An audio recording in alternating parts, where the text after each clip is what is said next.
Alrighty, hello and welcome everybody to tonight's Sword of Dino and Destruction. Hopefully it's destruction for our opponents. That would be nice. It would be pretty hard to do worse than I did last night. However, I did have a very painful match on my break on lunch today with the 18 land Dino list. I think it was this list exactly. Yeah, one land in the top 15 cards. Ouch. That's pretty painful, especially when the math says I should be seeing at least 2 lands by turn 2 on the draw. I mean, on the play, you know, we would think by turn 3 there's roughly a 96% chance to see that second land, and then when it's in 15 cards in, you see the second one. There's a chance for everything. There definitely is a chance for everything, and sometimes it is quite painful, but I never like to do knee-jerk reactions, adding in, you know, up to 20, up to 24, that sort of thing. Play as much as you can, as many games as you can stomach with a particular list. I still think, again, the math holds up. Bad times will happen. That's all right. I still have a good time with dinos, as always, showcasing sometimes some crazy stuff, and still sticking with the things that cost 2. There's no Pillar of Origins. Some of you guys were mentioning about that. Haven't decided if maybe Pillar of Origins also is overkill. Choosing Dino when it enters or as it enters. Artifact for 2, we can tap it the turn it enters the battlefield. Nice stable ramp and color fixing. But switching that in, taking Otepec Huntmaster out in the matchups that Huntmaster dies quite easily to stuff. And I guess while I'm at it, I probably should check, make sure my voice is going good. Yeah, okay. Usually I do some pre-stream checking, but everything seems good, which is good. But yeah, going back to that, I do like if there's a matchup where Huntmaster doesn't make a whole lot of sense. I still don't have to lose something that costs 2, going down to 12 things for 2 instead of 16, kind of hurting the game plan that way, especially because this list is so heavily focused and hinging on, you know, getting those 2 lands, low land count, playing something for 2 that's going to continue the plan of playing the bigger stuff. And speaking of bigger stuff, slightly bigger than Topiary Stomper, we got Ripjaw Raptor here. The main idea being, oh, you know, card draw, it's good. Sometimes Ripjaw we won't get a whole lot of benefit from, but I want to start testing out Ripjaw instead of Topiary Stomper. Ramp is very nice, I must say, but I feel like maybe there is enough ramp without that. You know, we got Marauding, Huntmaster, Thunderherd, treasure map eventually, getting those treasures. Domri, some ramp. Lukka, Bound to Ruin, ramping as well. Maybe it's enough, maybe not. Hard to say, but Topiary Stomper is nice. It is nice indeed. Possibly, if I ever do or would want to bring in Topiary Stomper again, maybe I just do Pillar of Origins. Both things get me ahead. 1 mana, 1 land, whatever it is. However, with Pillar of Origins, we're ramping, but we're not pulling that land out of the library, so there's still a greater chance to see another land. There's still the potential for even greater ramp. Of course, we do reduce the chances of seeing another land by pulling it out of the deck with Topiary Stomper. But I feel maybe that is not the right idea to go with, especially because there is so few lands. There's a good chance to see something that isn't a land already. So ramping with Pillar without pulling something out, leaving that land in the deck to also ramp maybe a little bit more consistently by potentially drawing it as well. I think just for that fact, it could be quite good. Think about that. We'll see. I think there's enough interaction at least overall. Of course, Domri fighting. That always feels very nice with his -2, but Lukka, I want to start using Lukka a little bit more again. Ramps makes a token, but the -4, if we can get a big dino, and sometimes that doesn't happen. Sometimes I'm playing Lukka for 4 due to his Phyrexian mana cost there. I can take 2 and then just play him for 4, ramp, maybe play, you know, Marauding or Huntmaster. But sometimes he's low, and I don't do the -4 right away. It would be lovely if that was the case. You know, dropping Tyrranax Rex, Lukka the next turn, 8 divided among any number of creatures and or planeswalkers. Possibly taking out 3 things, which would be lovely stuff. But it is a fantastic package. One of the best packages, at least for us. Excuse me. I'm excited. I'm excited. Overall, everything basically the same. We got Temple of Abandon again to maybe help with those early turns. Scry, something that isn't a land off the top. But the sideboard tonight, that is what gets really exciting. Well, Back to Nature, that's been in quite a bit. But last night was a lot of black-related stuff. I think there was an enigmatic... Yes, there was. There was a 5-color enigmatic Fires of Invention deck. Of course, Back to Nature shutting that down quite nicely is going to be much appreciated. Brotherhood's End, well, it's back in. Just, it is so versatile, and I don't want to be caught out doing not much of anything against aggressive decks. And, of course, we're destroying all artifacts, mana value 3 or less. That's quite nice. Quite nice indeed. Giant Cindermaw. Yeah, I just decided this might feel a little bit better than Rampaging Ferocidon. The fantastic comparison. They do cost the same. 3/3 versus a 4/3 with Trample. Rampaging, of course, does have Menace. But sometimes Rampaging Ferocidon has been a little bit too painful for us. We might be low. We might want to play Regisaur Alpha. Perhaps we're at 3. With Rampaging out, we'd play Regisaur Alpha. We'd take 2, we'd go down to 1, and that might open us up to some trouble from a Stomp, from Bonecrusher Giant, Play with Fire, that sort of thing. It would be very risky against Mono Red. Not that I'd maybe bring Rampaging Ferocidon in, but Mono Red could play a lot of little creatures, and chipping away with Rampaging might just do the trick. Sometimes Mono Red plays Rampaging Ferocidon themselves. Yeah, just because of the Trample, 4/3. The main thing is shutting off the life gain, giving us a chance against Celestia Angels, white and green.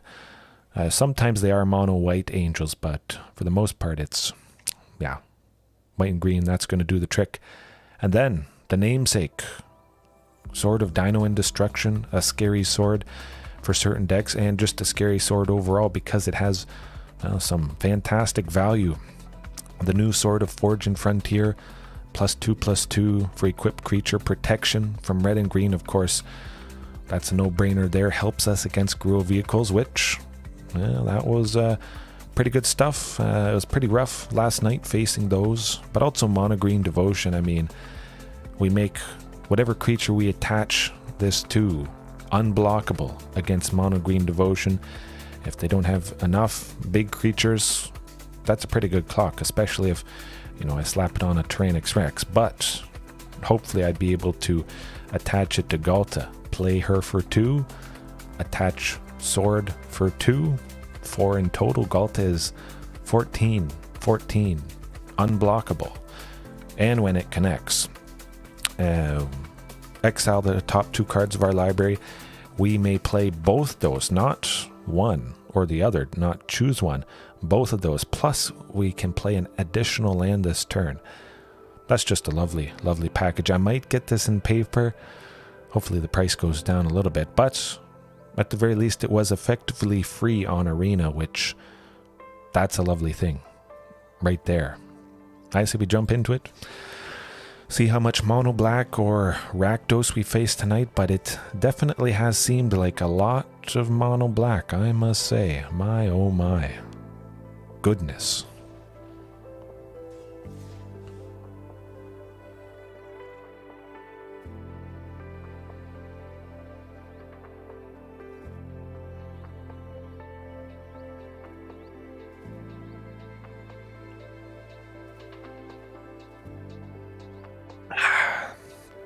coffee from the morning. Had a pot left over, about half a pot of coffee, and I don't mind drinking old coffee. Gets the job done. I love it. Any kind of coffee, doesn't matter. Yeah, plain first, good. Ooh, hey. I mean, it is a little bit risky. There is only 2 plus Marauding, and there isn't a second source of green for Ripjaw or Shifting. I have a good hunch about this. Hopefully it pays off, but yeah, it could be quite risky indeed. Another land, something else for 2. I think there's a very good chance of that. Treasure map. We'll definitely go with Marauding. That hopefully deters some of their aggression. Cross our fingers it isn't Luminarch Aspirant coming down. Oh boy, that would be not so nice. Ossification. Well, Ossification is lovely, especially for decks that can support it. Right there. Enchant basic land you control whenever or when Ossification enters the battlefield. Exile target creature or planeswalker an opponent controls until it leaves the battlefield. For 1 and a white. Lovely value. Easy to play. It is quite scary for us. Easy for something like a monocolored deck to meet that requirement. They usually have lots of basic lands, but it's a no-brainer for mono white. Yeah, nuts. That's alright. There's the Luminarch Aspirant, like it was. Oh boy, and the Dauntless Bodyguard. That might not be good. Brotherhood's End coming in strong. Game 2. Back-to-back Lukkas. Like, only 2 Lukkas in the list, and we see them back-to-back. You never know what you're going to get. You would hope it's not that. But at least we'll start ticking up treasure map. We'll be scrying off the top and getting to a 3rd land at least. I hope. There it is. That should look pretty good. By the time we do flip treasure map, perhaps we are just dead, unfortunately. Mono-white aggro, mono-white humans, whatever you want to call it, is scary stuff indeed. Ouch. Does tend to bring the pain. I'm just happy tonight I have a sweeper. I listened to my gut and yeah, you can't come back from that. All that painful stuff. Huh. Scary, to say the least. Sword of Fortune Frontier, of course, not doing a whole lot for us. Now there is Back to Nature, could take out Ossification, but for the most part, this deck is all about the creatures. It might not get us a whole lot of value, so certainly Brotherhood's End is in. Giant Cindermaw, actually I like that, just a decently cheap creature. Something that we can get down a little bit earlier, at least. Tyrranax Rex would be nice, but we do have to make room for, excuse me, the Cindermaw here. Oh my goodness, I ate too much. Taking out my wife for birthday dinner. Brotherhood's End, oftentimes I take out Huntmaster when I'm bringing that in. Huntmaster, of course, does die to Marauding. Now it dies to this. Likely they could have Portable Hole. Let's do that. Let's hope we don't draw back-to-back Lukkas. Goodness. Yeah, you have to take the good and the bad. Nothing's perfect. Nobody likes to post the imperfections. Certainly times like this. I think sometimes videos, matches might be a little bit too curated. Painting not quite the truest of pictures. But that is, I mean, lovely right there. We got the 3 lands, 2 sources of green, Thunderherd Migration, potentially. Although I would like Marauding on turn 2 to ping Ripjaw. We'll see what we can make happen, though. I might just play it safe with Thunder. Oh boy. I gotta take the chance and hope Marauding survives. If it does, we could play the second one for a single red, and then Ripjaw Raptor for 2 green. Oh, that is just the classic start of starts. Oh, yes, we got it. Whew. I'm glad I listened to myself, because this is about as good as it gets. There is a pretty tough time coming back from the fantastic 2 green, draw 2. You're still left with him for later on. Done. Good luck. Lights out.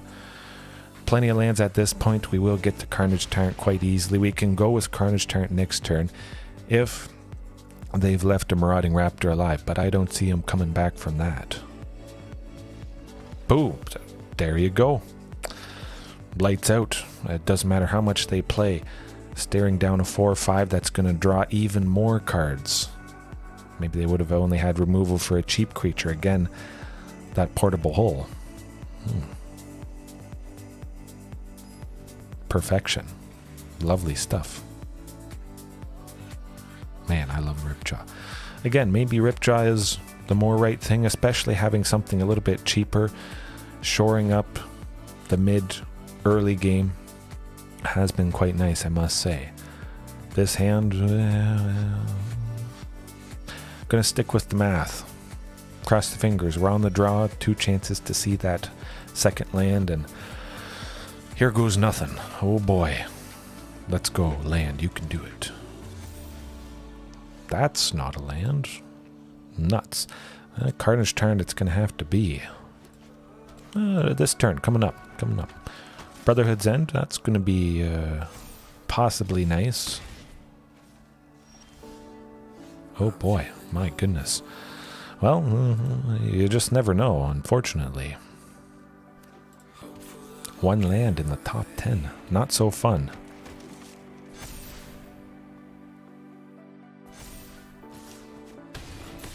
Yeah, you saw how it can go good, and you saw how it can go bad.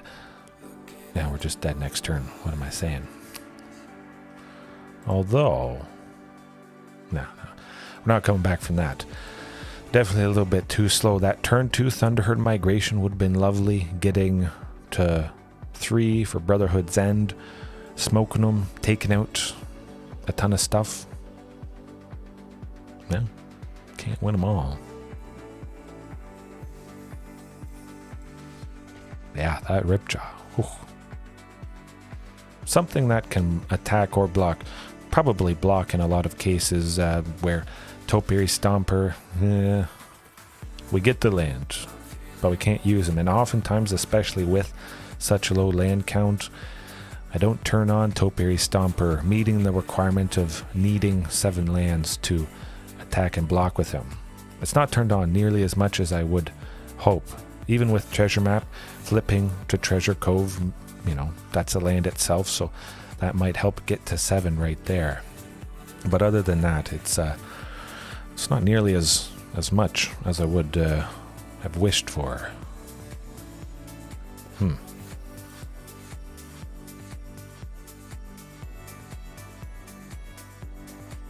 Oh, I like the looks of that, definitely. Got 2 lands. It's not a source of red, but Thunderherd Migration, of course, grabbing, well, hopefully they leave Thunderherd. Cross your fingers, folks. They're probably not going to, though.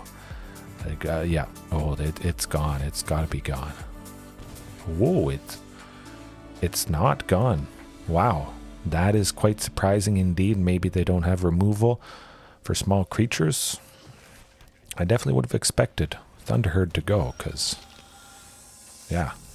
I mean, if we hadn't have drawn another one, then, well, you know, we'd be stumped, sadly. Maybe they didn't understand how it works. Yeah. It's always nice to stop the stable ramp when possible. But again, mono black, geez, it really seems to be the popular thing. My goodness.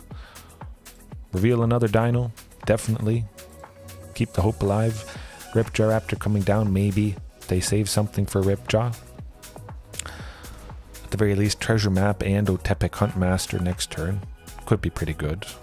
I imagine whatever creature we play, if we hopefully can play 2 of them, but if we play 1 of them, it's gonna kick the can.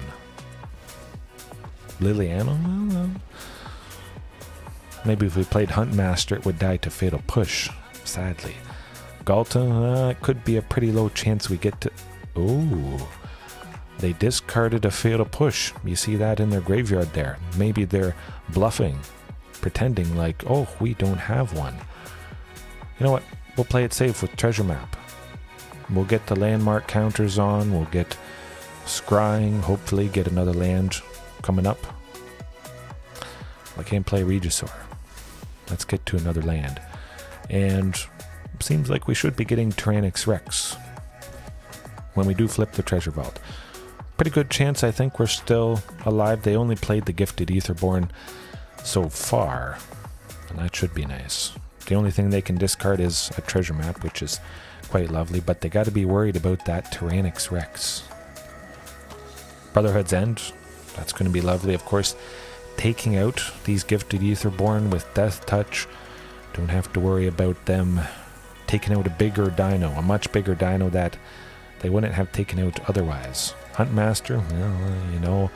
Oh, Fatal Push, my goodness. But definitely, we're scrying. Next turn with that land, we'll be flying. Now that flips, we'll be able to go Tyrranax Rex next turn, and they got to be at least a little bit scared.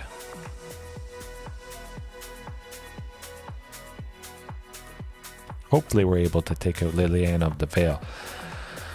But they could make us sacrifice the Rex, sadly. Oh, the Great Merchant, yeah, mono black devotion tends to do the trick exactly. Sometimes things just don't get turned on, unfortunately. Not a whole lot you can do against that, but definitely a sweeper. Taking out those Gifted Aetherborns. Whatever you can do to drop the devotion to black is... yeah. I've been seeing it a lot. Maybe it's a little bit more common in Gold, which, of course, I do wish I was out of at this point, but yeah, that's alright. Every month can't be super good. Yeah, black to nature. Black is on my mind after that, and in general, but so they have some enchantments. It doesn't take out enough, though. That Brotherhood's End, take out Liliana, some of those early creatures, potentially. Huntmaster is all but surely gone, especially with the Fatal Pushes. My oh my.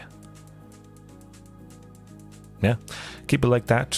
Ripjaw Raptor maybe could be kind of painful, especially if they have Sheoldred taking a bunch of damage. Hello, how's it going? Hopefully all is well. Happy Friday. Well, it's a not so happy first game against Mono Black Devotion, but usually Mono Black Devotion is pretty painful, as I just experienced. Keep it. We got 3 lands. Eventually we will be able to play Domri. Hopefully it's not a Thoughtseize, but again, there is no early thing that they can rip from our hand anyways, because we don't have it. Okay, Castle Garenbrig, lovely stuff. Domri, I think there's a good chance he should be alive. Possibly they have some sort of removal that can, you know, take him out. But he is at 4, so I feel he's probably safe. Phyrexian Arena may be coming down this turn. That's alright. Murderous Rider, not so bad. We're getting to 4 next turn, which is quite lovely for 18 lands. Oh, Brotherhood's End. That is tempting to take out Tamaret. Nah, we'll go Stomping Ground, take the ping, get Shifting, hopefully get a 5th land next turn for Carnage Tyrant, actually, because we've got Castle Garenbrig there. Liliana making a sacrifice Shifting is not so bad.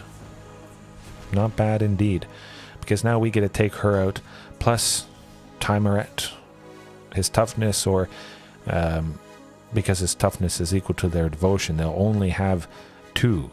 Brotherhood's End will get the job done in this case. Boom. Beautiful. Buys us a little bit of time there, fortunately.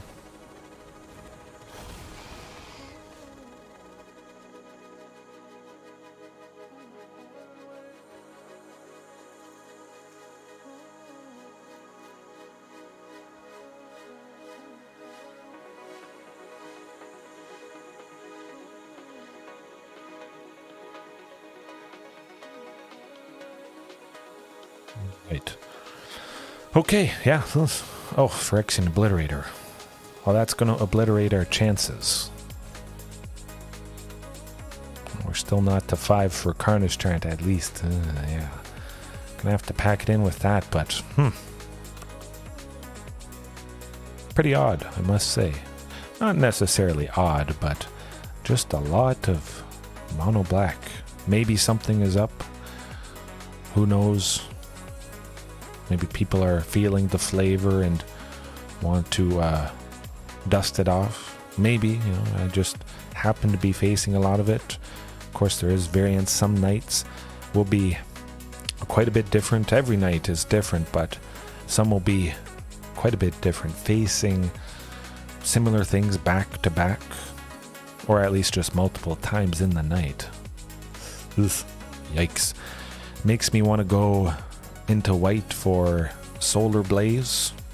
I featured that at a couple times here, but for 2, a red and a white, you make each creature deal damage to itself equal to its power. So Phyrexian Obliterator dealing 5 damage to itself, the opponent has to sacrifice 5 permanents, and that is probably a win right there. But this hand, definitely a win, I must say. We got 2 plus Thunderherd Migration, getting us to 3 quite nicely. Off to the races. More black, oh my goodness. And we got another land here, so we do get to 4, and oh boy, this is looking good. At the very least, we get Ripjaw, Shifting, or potentially Lukka next turn. Would be, Dimir Control, perhaps. I wonder if they have a counterspell up their sleeve. Interesting. Imagine it's a counterspell or something to take something out. I'm going to try for Lukka.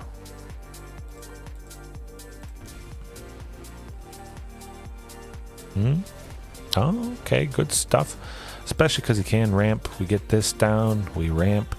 We're able to play Huntmaster with that too, and Fatal Push. So, Dimir Rogues. Okay. I have seen a lot of people actually mentioning about that on Reddit. Maybe this is partly why we're seeing it. Fatal Push is good though.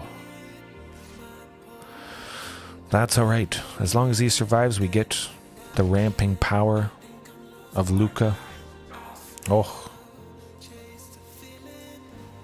Definitely like seeing that Regisaur Alpha. Shifting Ceratops? Certainly they could have some removal for shifting, sadly.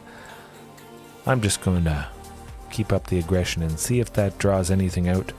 Shifting Ceratops can be a pretty scary clock against Dimir Rogues. Soaring Thought Thief. Oh, Lukka could go down, depending if we get 8 cards in our graveyard. We got 4 at the moment, so I don't think that's going to happen this turn. Lukka still should be safe, I imagine.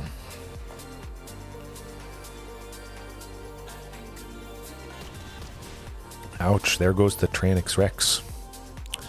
And all that mill. Oof. Treasure map it is. I was tempted to go Ripjaw Raptor, but I want to get the treasure map down. I want to get that scrying going, get the landmark counters. It's going to flip and hopefully put us over the top. That's looking good.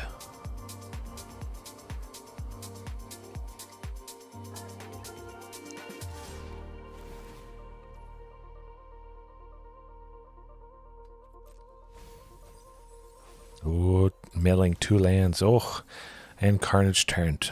And another Tyrranax Rex. It's a good thing I have a lot of scary dinos. 4 of each of them. I'm still liking 4 of each. Again, even though it is pretty crazy. Luckily we got Shifting to give us a good chance here. Fortunately, it seems like they can't take him out. Definitely scry with treasure map here. Still get Ripjaw down. See? Oh, Shifting. I want to keep Shifting, especially because it seems like a scary thing for them. But still no counter spells, it looks like. Fading Hope, good stuff. They were probably hoping to bounce Shifting, but again, Shifting having protection from blue. You can't target it with anything blue relay. Ooh, that's not good. Oh, they milled the Shifting off the... Oh, boy. Ouch. Painful. That might do it for us. My goodness, 3 Soaring Thought Thieves. Yikes. We don't need a Temple of Abandon. Okay, let's see. Can I go Regisaur Alpha and Ripjaw Raptor this turn? That would be probably ideal. Castle Garenbrig 6. 6 plus 9. Oh. 9, yeah. If my math is right. 6 plus 3 is 9, and these things cost 9. Yes. Correct.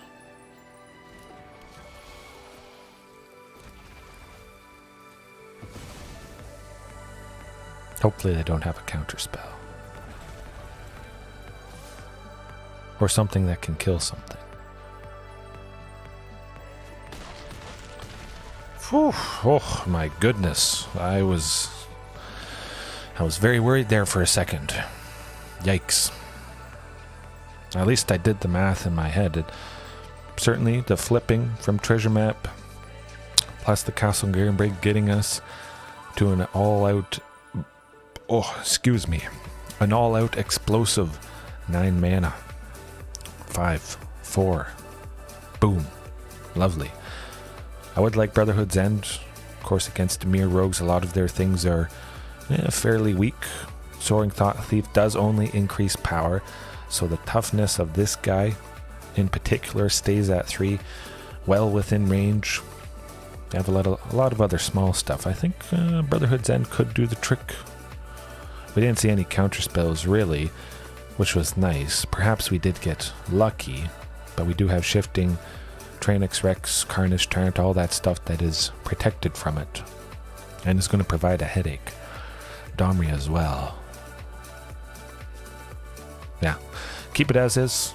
And that was pretty good, I must say. Pretty close. But yeah, definitely. Ripjaw, we'll see. Especially because, speaking of, the Scry from Treasure Map can kind of be like pseudo card draw, in a sense. If the thing on the top isn't something you needed, you get one turn closer to something good that is hopefully coming up underneath. Technically, something good is always coming up. Just might not be the turn you want it. But that hand, I mean, definitely we got 2 things for 2. Let's see. Okay, so that does change things. Marauding Raptor would be lovely because Marauding would allow possibly Shifting Ceratops on turn 3. If I didn't have anything, Marauding Raptor would accelerate out. Oh, I almost wasn't able to play it. Yeah, if there wasn't anything Marauding could have gotten out, even though it could die, I probably would have done Treasure Map instead. Okay, this is good. Leave him alive. You can do it. Oof. Okay. Not the end of the world. That's definitely, of course, what you would expect against Dimir. Have no fear. But since we had 3 lands also, try for the Marauding to potentially get Shifting. A backup case is Treasure Map for 2, plus we still get to activate it. We'd be activating it this turn anyways if we had played it the previous turn, or this. Basically the same. Oh. Marauding. Yeah, might as well. I'll still probably try Shifting Ceratops next turn though. But we do have 5 lands, meaning we get to Carnage Tyrant eventually. And I don't think they're going to be fast enough to get out of that sticky situation. Castle Garenbrig, I mean, man, we lose a Marauding, but we still get that nice, stable ramp. Now I'm going to go with Treasure Map. Get it to 2. Next turn it's going to flip, and Domri. Well, actually, what am I doing? I probably should have sent them to the bottom. Whatever we keep on the top is going to get milled into our graveyard whenever Soaring Thief attacks. But at least, you know, we got 2 big scary dinos, and yeah, I'm feeling pretty good about our chances here. Flip it. Let's go.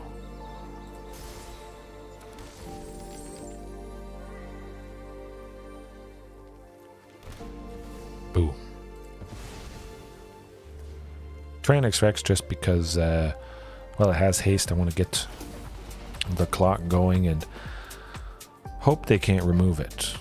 Of course, they have to pay an extra for, and that probably dodges a lot of stuff for quite some time. He might be effectively hexproof for quite a while. They can't go Fatal Push. There could be Fading Hope on Tyrranax Rex, of course. 1 blue, bounce him, but then they'd have to pay another 4, and that's a pretty steep hill to climb.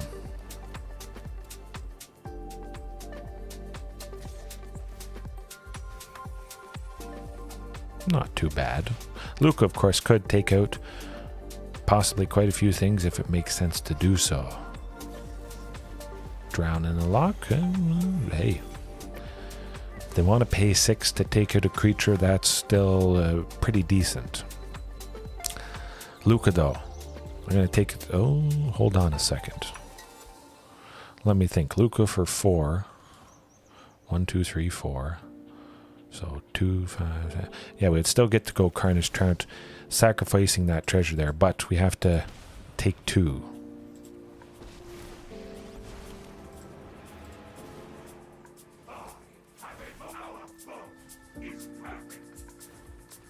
Okay, I like that, and I just hope they're not going to make us sacrifice Carney T.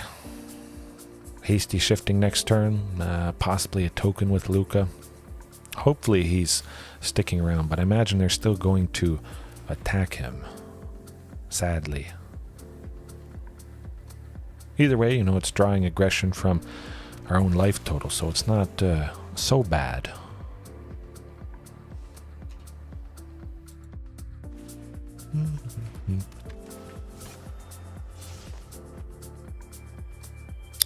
Reveal 1. Reveal Stomping Ground. We have plenty of lands at this point, so that's not bad. Definitely want to keep shifting. That's a scary thing against these guys. You know what? I think I'm going to take this advantage. Lukka taking out Soaring Thief. Yeah, let's do that. Let's do that. Everybody I possibly can.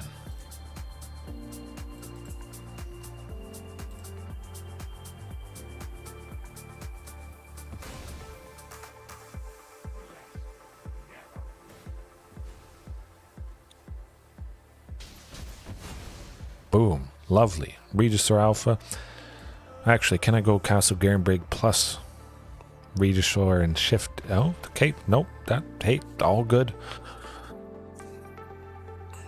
What am I thinking? We would have played Regisaur Alpha and then had enough anyways. I was just excited to possibly play Shifting and Regisaur, but you can't see the fantastic merit of having all those big scary dinos. Well, sometimes you don't quite get there, of course, with the fatal pushes, but again, having lots of, or enough, stable things that cost 2 gets the job done.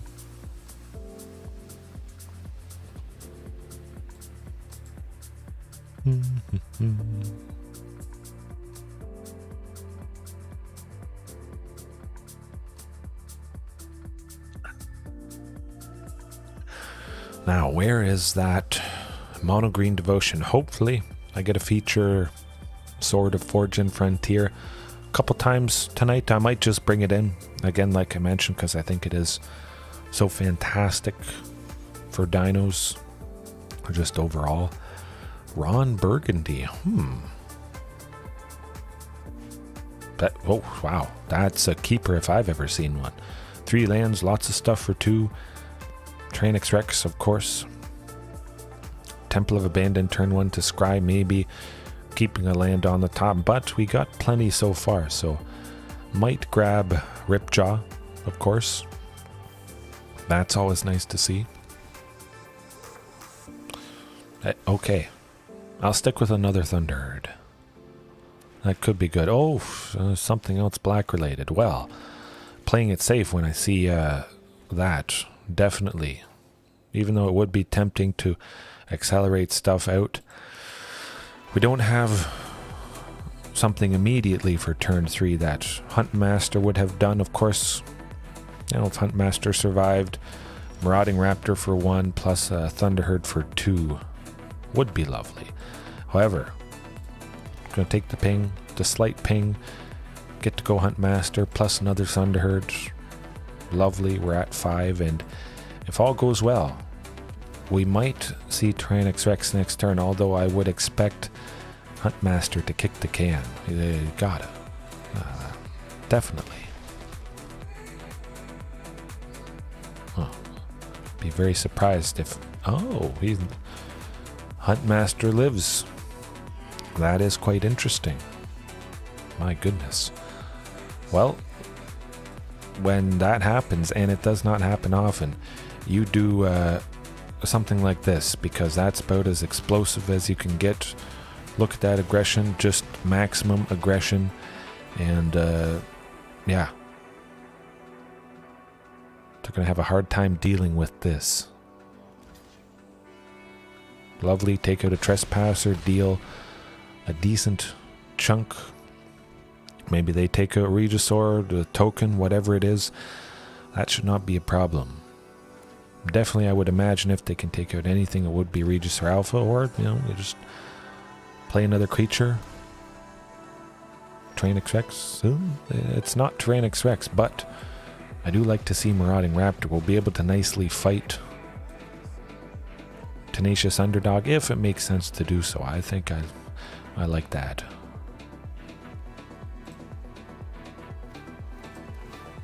Yeah, let's do that. Regisaur Alpha with the Underdog, just because it survives, and then we still attack with everything. I would imagine Trespasser blocks Regisaur Alpha, but that's a lot of fantastic damage right there. I think they will probably just pack it in at this point. We're sitting at 6 potential mana with Domri. If we draw another land, we still could straight up play Tyrranax Rex, even if they take everything out. But definitely we still get to play them if... Oh, that is interesting. Well, dinos are so strong. Yes, you said it. Tyrranax Rex for the win. There you go. Lovely. And a 9/8 with Domri's boost in power. Smoked him. Man, that was fortunate. You saw what happens at least if you leave Huntmaster alive, marauding for cheap, followed by lots of other stuff. Too much aggression. Attack with everything and they'll probably block maybe a big thing that was temporarily damaged. You saw there marauding pinged Regisaur Alpha sitting at 5/2. I think I had Domri out. But just the fact that Regisaur Alpha was a very juicy target, likely all the other stuff was going to get through, and that really did add up quite a bit. Actually, no, I think they blocked Marauding. Yeah, they blocked Marauding because it was a 6/3, but we had another Marauding in hand, which sometimes 2 Maraudings, of course, can lock you out quite painfully. 4 damage, any creature that enters the battlefield. So we kind of make them think they're doing something really good by taking out 1 Marauding. Of course, they don't know we have another one in hand, and that's helping keep up the aggression and clear out a creature on their side, and we don't Marauding Raptor lock ourselves. Sometimes that's painful, but Kamikaze Marauding, the first one, and it can help out in the long run. But Rakdos, of course. Whew. Huntmaster is gone. Yes, indeed. Sword of Fortune Frontier. I mean, they do have some red stuff. Excuse me.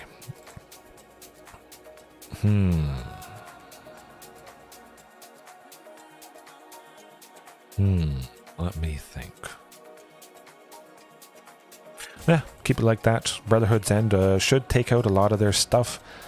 A lot of their things, creatures, have a toughness 3 or less. It is quite devastating, especially hitting planeswalkers, maybe taking out Liliana of the Veil. Oh, we can make that work, actually. I've done this before, especially on the draw. Technically, we've got 3 chances to see that second land. We've got our first draw for the turn, Temple of Abandoned Scries to, well, dig deeper for. Okay, there you go. Boom, we got 2 lands. But you can imagine, if it wasn't a land, Temple of Abandoned would send that to the bottom, increase the chance of seeing it. It's got to be treasure map. Hopefully they can't destroy an artifact. They could have a braid, of course, for 1 in a red.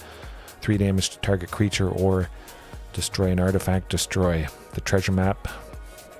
Start working it up. Well, let's go Thunderherd. I like that stable ramp.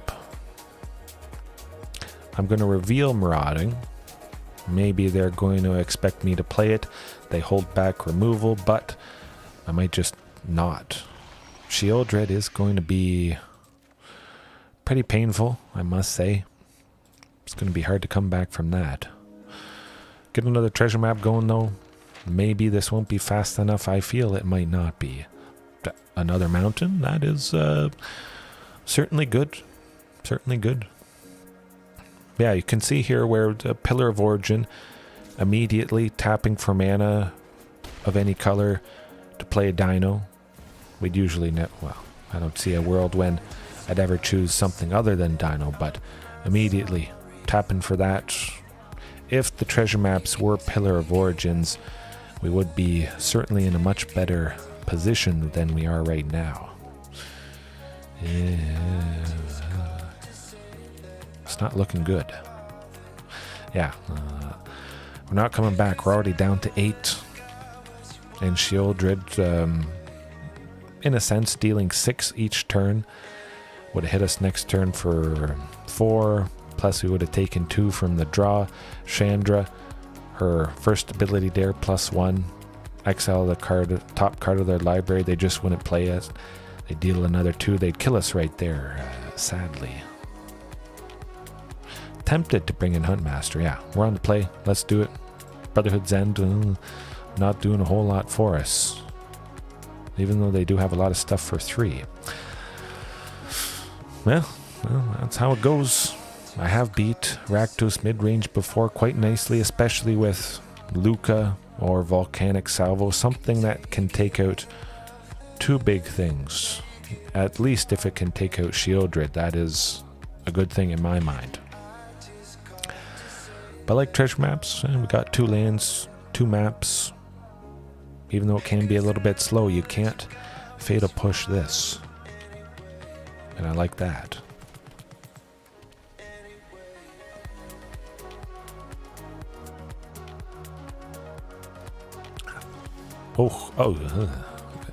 Again.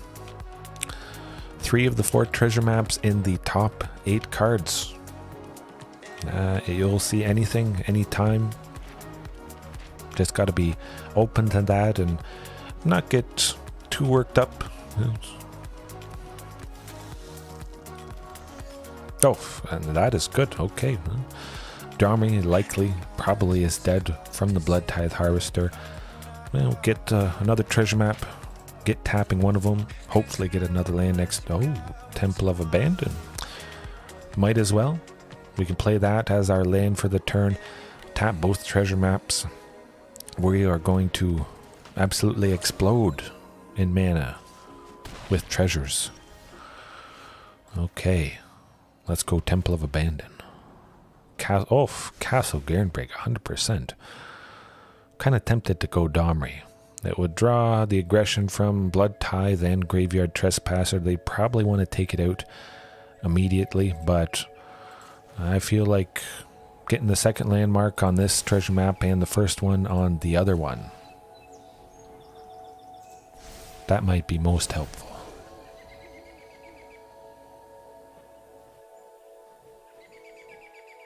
But 7 this turn, 8 actually with Graveyard Glutton. Actually, there's no things to exile, so we're safe at least from losing another point. Oh. Well, that is interesting. They have their own Brotherhood's End. Oh, I was wondering if that was the case. Maybe they cut some of their stuff for 3, perhaps. Painful. Painful to say the least. Definitely Shifting Ceratops. That's a given. Yeah. Alright. Hope for the best. Hope they don't have removal for it. We'll trade with the Graveyard Glutton at the very least. But man, that was... ouch. My goodness. Noxious Grasp. Well, that tends to do the trick. That was too bad. They had the perfectly timed Brotherhood's End. That certainly got us. Yikes. I mean, I mentioned the versatility of it, taking out creatures, planeswalkers, weak creatures, and also taking out artifacts. And they definitely took out artifacts at the perfect time, because bad things were about to happen with all those treasures I was about to get. Oh, Elesh Norn, Mother of Machines. That brought the pain to us last night, but perhaps if we face 5-color Enigmatic Incarnation, we're going to bring the pain to that deck. Doubling or triggering anything that triggers. A permanent that enters for them triggers an additional time, and that is not a fun time for us. But again, like I mentioned last night, it turns off our own triggered abilities, which is good for Marauding Raptor. If we've gotten multiples out, not a problem. It's not going to ping our dinos to kill them. Doesn't ping Otepec Huntmaster, so we can safely go Marauding plus Otepec if it happens to be the case. But it does help a little bit. Usually it's quite painful. Could be worse. Could be worse, I must say. But yeah, sometimes it does feel like I may not have enough sources of red. This has happened fairly often. Not having that single source of red for turn 2. Perhaps I do need to increase the sources of red. But my goodness, look at it. It's all black. Oh my. What is going on? Mono black devotion all day, every day. Again, maybe more common in the lower ranks, but still. I want to bring in Bouncer's Beatdown.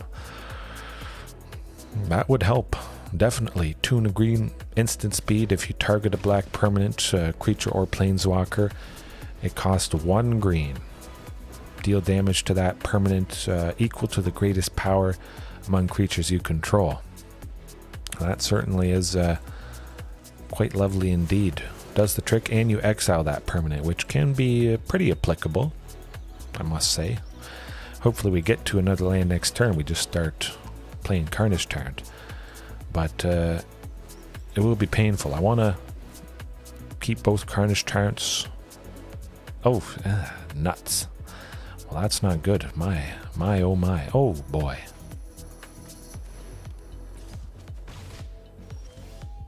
Well, we got to play one. Force them to go -2 with Liliana. Maybe get something hasty next turn. We'll just keep doing what we need to do. And it may not be enough. Would have been nice to go Bouncer's Beatdown and take her out on the spot before, making us discard. So they might have something that's going to force us to sacrifice or just have Phyrexian Obliterator. Again, obliterating our chances of winning that one. I have been good. The baby and the wife is doing good. My wife and I were stuffed tonight, had a fantastic meal. If you didn't check out that community post, I posted some pictures of the lovely food we had. It was definitely a nice birthday meal for her. Everything was fantastic. I forget what I had. It was good. It was good. The exact name of it. It was pretty long named.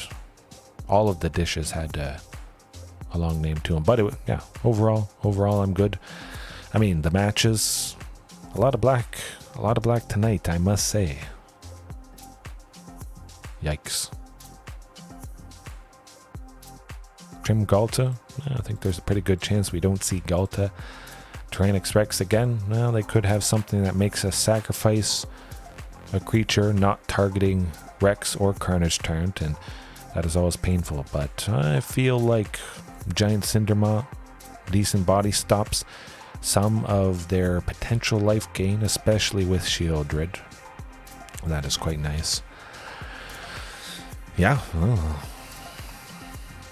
maybe I've just been unlucky in the opponents I'm facing. You never know. You never know. Yes, I will tell her happy birthday. If anybody else watching right now, it is your birthday. I wish you a birthday.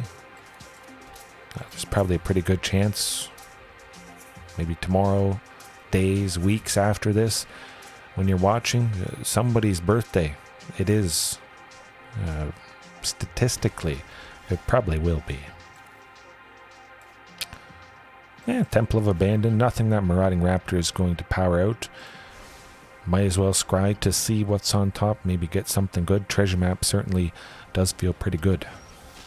Active Treason, yeah, definitely something to deal with the Obliterators. Watch me bring the something in to deal with them, and then I just stop facing Mono Black Devotion. I think that's sometimes how it goes, and sometimes you get flooded. As you can see here, 6, 7 lands. Of course, we don't need that. But, yeah, 7 lands in the top 9 cards. 9? 10. Top 10 cards. Okay. But still looking pretty good. We can't go Carnage Tyrant this turn. We will get to go with it next turn, though. Guaranteed, no matter what happens. Of course, Regisaur Alpha would be lovely, but hey, if you want to kill Marauding, not a problem. As long as they don't have Thoughtseize, of course. We get Carnage Tyrant.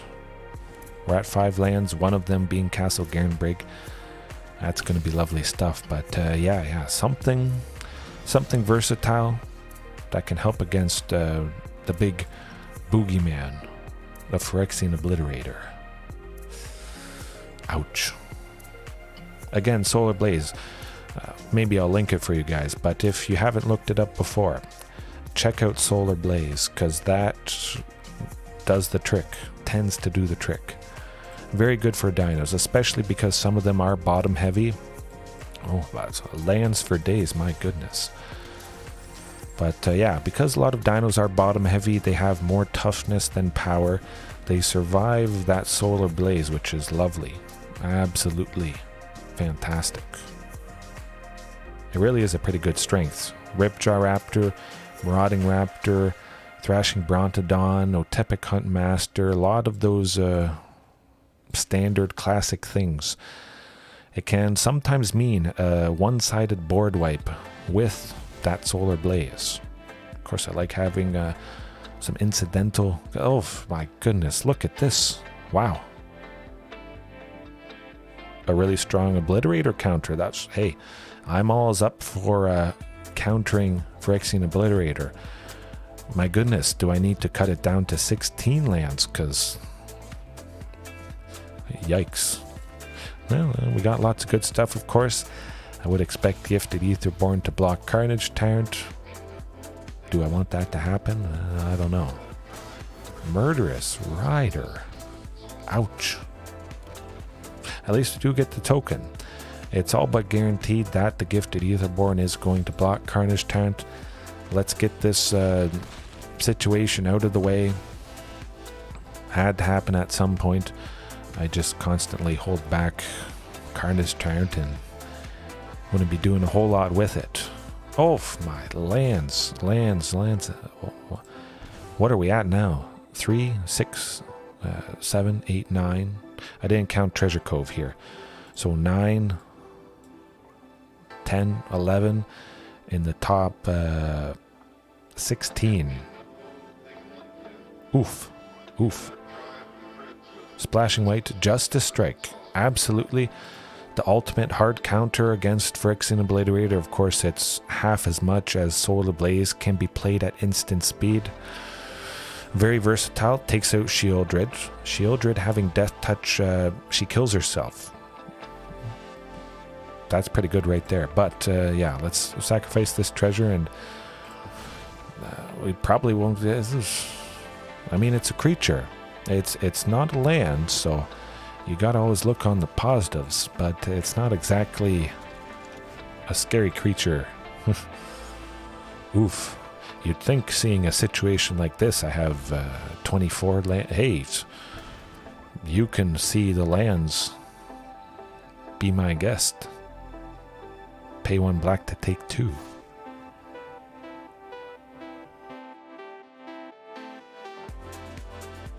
Oh, absolutely. It does end it on the spot. I mean, when they drop an Obliterator, as we've seen multiple times tonight, unfortunately, it's not a good day.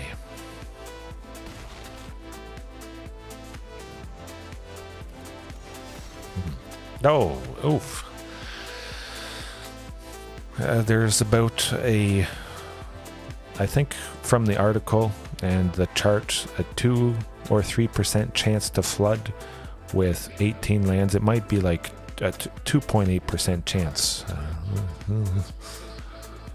Nothing much you can do other than shrug and concede, sadly. I mean, wow. You just never know, and that's okay.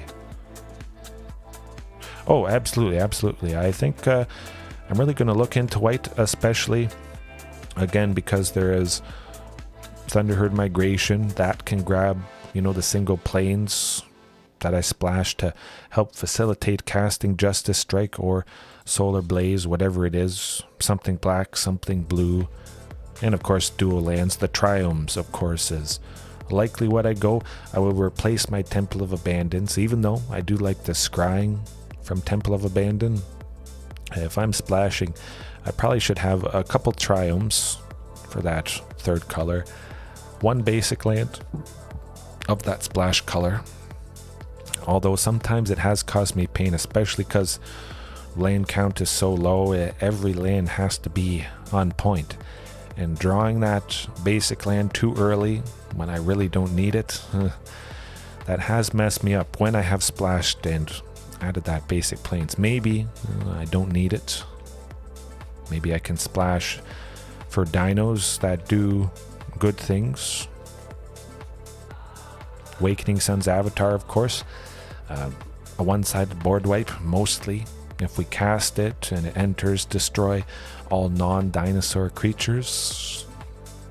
I mean, that would deal with Phyrexian Obliterator, Shieldred, all that stuff. We're not dealing damage to them, but Awakening Sun's Avatar costs a total of 8, 5 and 3 white. That might be a little bit difficult to achieve. But it's been on the back of my mind, especially with all the stable ramp. The explosiveness of Treasure Map could push us to the point that we can cast Awakening Sun's Avatar with the 3 treasures. Of course, that's the 3 white that we need for it right there. I think that kind of lines up quite nicely.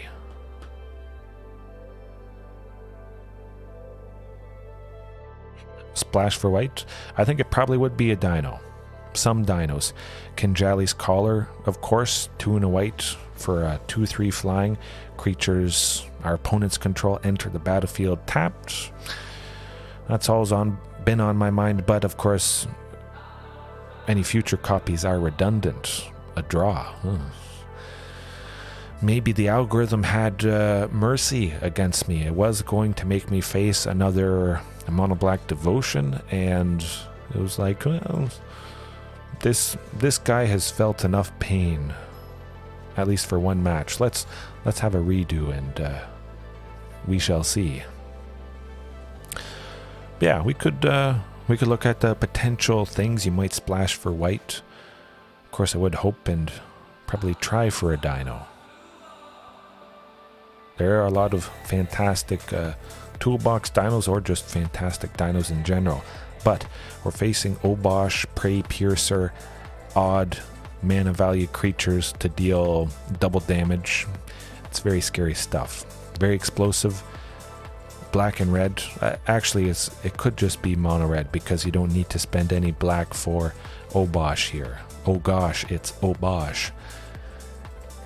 But Huntmaster probably going to kick the can likely. It's not stable. I would want this to be something stable for 2.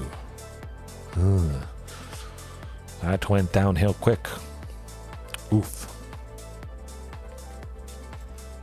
Okay, keep it with that, and we'll see. I definitely like Domri. Whether or not he lives similar to Huntmaster there. Elvish Mystic. Interesting. Gruul, Obosh, potentially.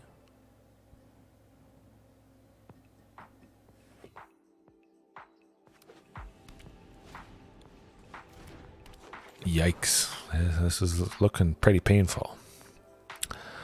Early 2 elves. At least they don't have 2 sources of red yet. They can't actually play Obosh.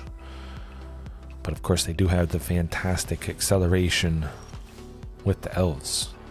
We got a Huntmaster. That is good. At the very least, put 18 lands, 19 lands through its paces.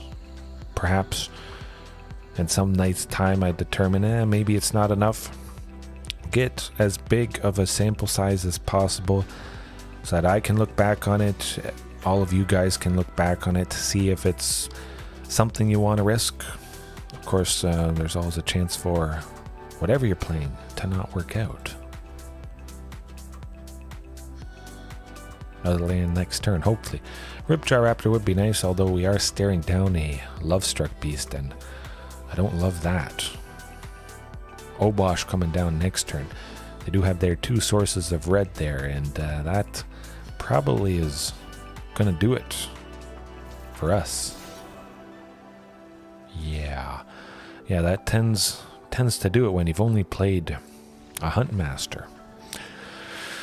But going back to a cheap creature, Ranging Raptors, of course, in that matchup is quite lovely.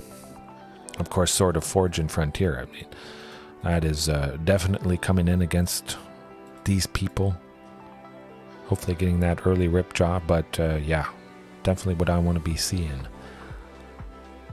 Brotherhood's End, well, yeah, could be good. Taking out all their little creatures, at the very least, taking out all their 1/1s. And that turns off Love-Struck Beast being able to attack. I kind of like that. Trim Ghalta and Domri. We'll trim Domri just because Brotherhood's End would kill it, unfortunately. 2 Huntmasters. Alright. We're off to the races. Yeah. But yeah, Ranging Raptors against this deck. Lovely.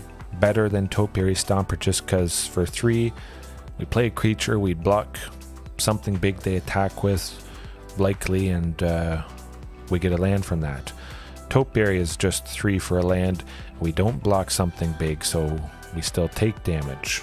Ranging Raptors, we get the same land, but we stop ourselves. We save our life total a little bit. And that hand, I mean, that is exactly what I would want to be seeing. Of course, lovely again, getting to go Temple of Abandon. Treasure Map. Well, I won't be going Treasure Map turn 2. I've got Thunderherd Migration. Turn 3 would probably be Shifting Ceratops, I would think. An elf. It's always lovely if they don't go an elf turn 1. That does feel pretty satisfying.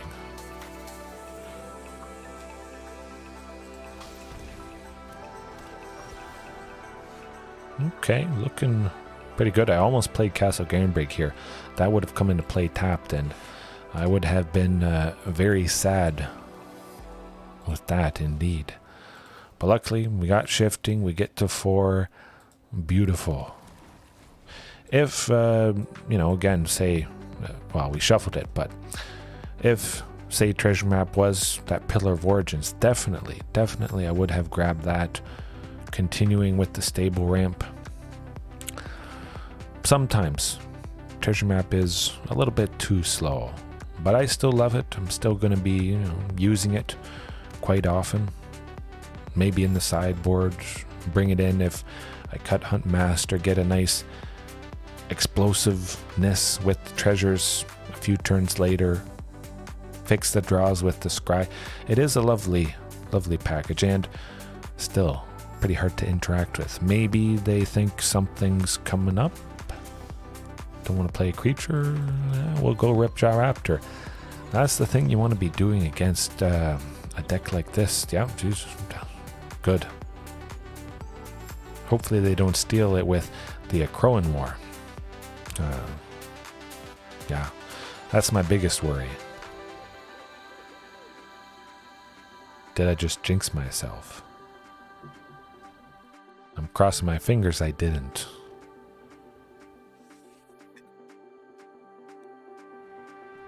No. I haven't done anything yet. That feels pretty good. Maybe they don't have the Crowan War. Okay. Exactly what I could have wanted. We got Brotherhood's End. We take out 2 creatures and we draw a card. We take out one of those creatures, which was ramping them. Oh, beautiful. Exactly what you could hope for. Hopefully another land next turn, which would get us the Carnage Tyrant, of course. But if not, we got treasure map, possibly. Shifting. Yeah, let's get the treasure map. Get the scries going, hopefully. Get us a land next turn. That's not a land. But eventually, again, we will get those treasures. Keeping Ripjaw back stops that goblin from attacking, which is nice. Yeah, I'm going to be as aggressive as possible. Get him as low as possible. Hopefully, again, dropping Carnage Tyrant next turn and just keep swinging with Ripjaw. It is a big body, of big enough that maybe they don't want to take the damage, but they also don't want to block and not kill it and have us draw a card. That is not a fun scenario at all. Or we could just draw another Brotherhood's End, of course. That would be divine.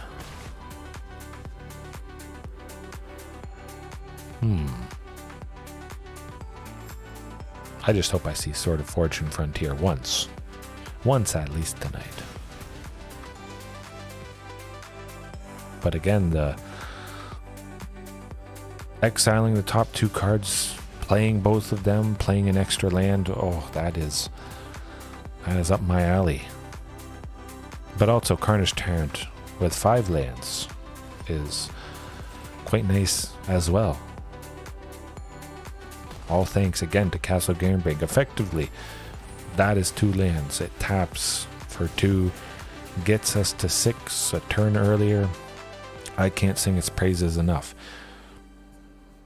If you can pick it up in paper, definitely do so, although it is decently expensive. Again, I'm just happy I found my 4 copies. Man, I would have been kicking myself if I had bought 4 more. I'm pretty sure it was pretty cheap when I first bought it. That was years ago.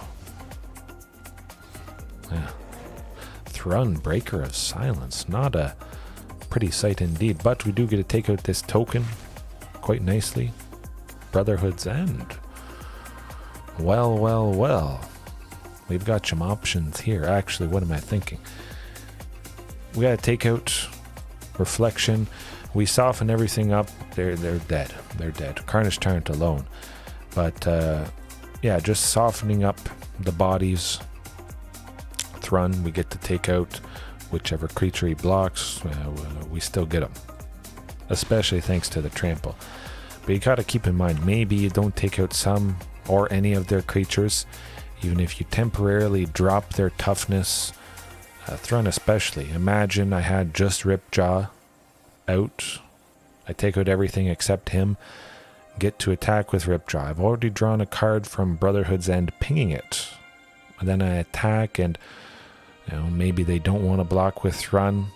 They don't want to lose Thrun, but they also don't want to take another 4. That's would have dropped them down to 2. That's a very scary range. Lots to think about, but never forget the usefulness of softening up big creatures, getting them low, and then still attacking with some of your own big stuff. That can do the trick as well, especially clearing out all the little things, plus the softening of the big things. Yeah, that is nice. Well, that hand is not so nice. It's, technically doable, again with Temple of Abandon. We're on the draw. 3 chances to see that second land. We'll give it a go. We'll give it a go. Could be a little bit rough, but again, you can imagine treasure map instead of pillar. Okay, another land. Very nice. We don't need a Tyrranax Rex. We got enough scary dinos here. But yeah, treasure map, if that was pillar, probably would have been a lot better for us. Oh, and Castle Garenbrig. Well, that is nice, but definitely want to get the treasure map down. Hope we draw Brotherhood's and or Forest next turn. At the very least, we get to go Castle Garenbrig and start scrying with the treasure map. Maybe digging a little bit, hopefully drawing that Brotherhood's End because of the scry.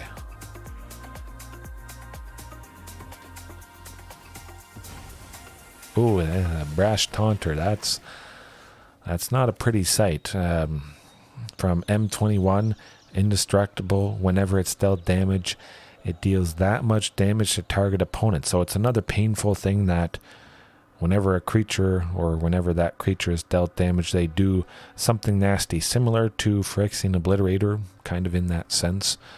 Not similar at all, as casting cost wise, but something you don't want to damage. Yikes. Well, we'll scry with treasure map. Oh, yeah, my goodness. 2 Tyrranax Rexes is not fun. A lot of big scary dinos, indeed. Seems like that might do it for us. I mean, Brotherhood's End next turn, of course, would be good. We'd have to take 3 from the Brash Taunter, but we would wipe out everything they have quite nicely. Brotherhood's End, you can do it. We see the sword, but it is too little too late at this point. Obosh next turn, unfortunately, is going to lead to a lot. Yeah, no, that's not gonna do it. Nuts. Yeah, sometimes, when you have lots of big scary dinos, you can potentially draw them, but just for Carnage Tyrant, just for Tyrranax Rex, I never felt like I was drawing them enough. Maybe, I could cut Tyrranax Rex down to 2, free up a little space that way. 6 I could see being enough. But some games, I don't see a single Carnage Tyrant or Tyrranax Rex, and the list definitely, can easily enough get them down, especially with Castle Garenbrig there. Yeah, no, that's all right.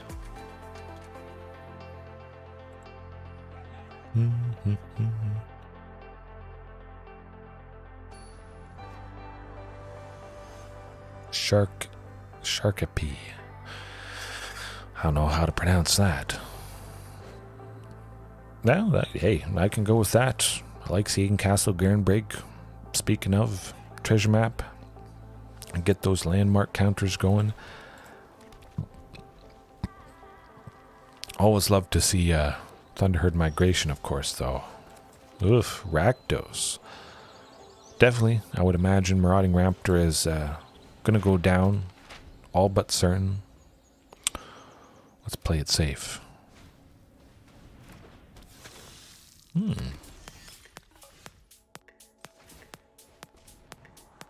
Well, we don't need another one at this point.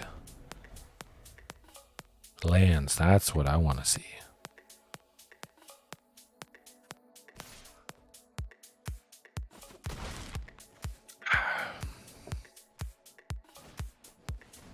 Oh, where's Brotherhood's End when you need it? A Lukka? Well, yeah, well. Okay, we got another land. We get a flip treasure map. Too little, too late. That could probably be the case, especially with the Blood Tithe Harvesters. Just 2 for a 3/2. That damage definitely adds up.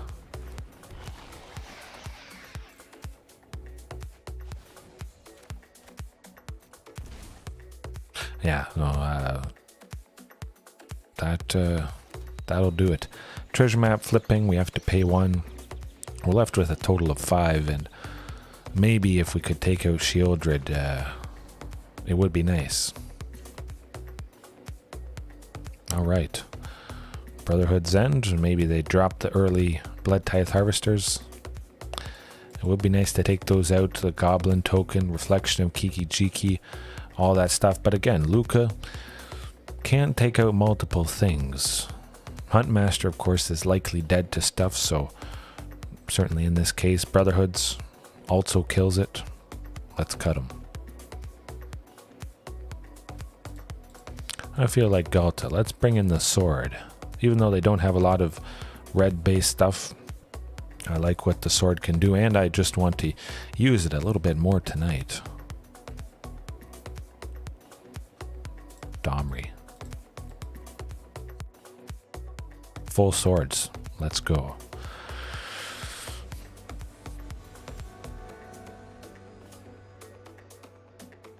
Oh my goodness. I didn't drink enough coffee. Whew. Okay, I'll do it. We get to see a sword, we get 2 plus marauding. Nothing at the moment that marauding is going to power out. Hopefully seeing that 3rd land. Good stuff. I would imagine it's Fatal Push. Play it safe with something they can't get rid of. We can get some nice effect later on with marauding if we get to 6. We go marauding for 2 plus Regisaur for 4. That is a lovely explosive turn right there. But again, I suspect they want to do something. We'll take the ping from Stomping Ground. Thunderherd again to reveal Marauding Raptor quite nicely. Ooh, I gotta save Fatal Push for the Marauding Raptor that they're gonna play next turn, which we still might not do.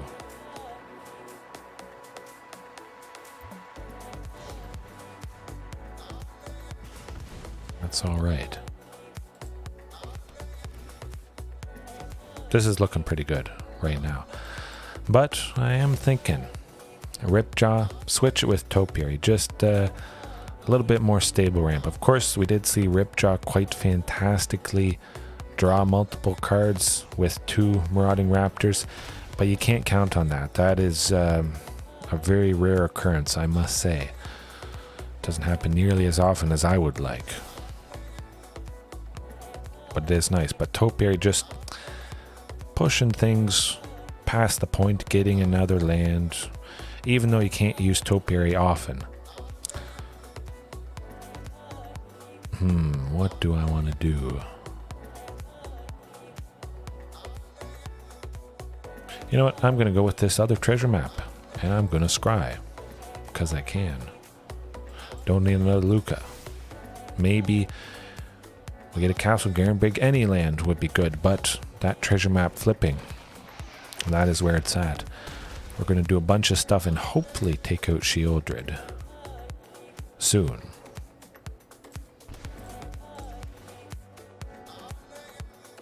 Hey, I want another land. Okay, let's do some math here. We've got a total of 6. The break point of Marauding plus Regisaur, like I was saying. Of course, I would like Lukka, but this is what I want to do. Get a bunch of bodies, lovely. Buy us a little bit of time. Hopefully take out Sheoldred next turn. Of course, we'll attack with this Marauding. Sheoldred probably would never block it unless they do have another copy in hand. We shall see. Next turn, maybe just playing Sword of Fortune Frontier and attaching it. Slap it on that token. Ugh, Heartless Act. That was hard. Oh, are we dead? Yes, oof, we are dead. Hey, that's how it goes. They had a lot of fantastic removal and sort of Forge and Frontier. Not Ford. Can't really afford Sword of Forge and Frontier at the moment. One day, though. Yeah, well, can't win them all.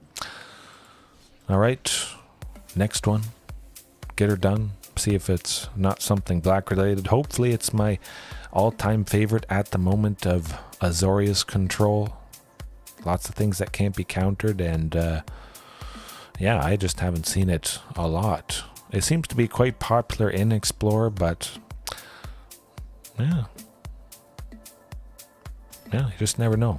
That is the beauty of this Sam O War.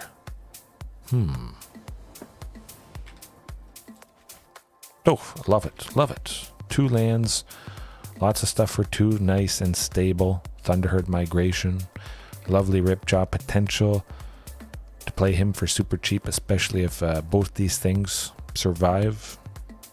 Ripjaw for 2 green, that's where it's at.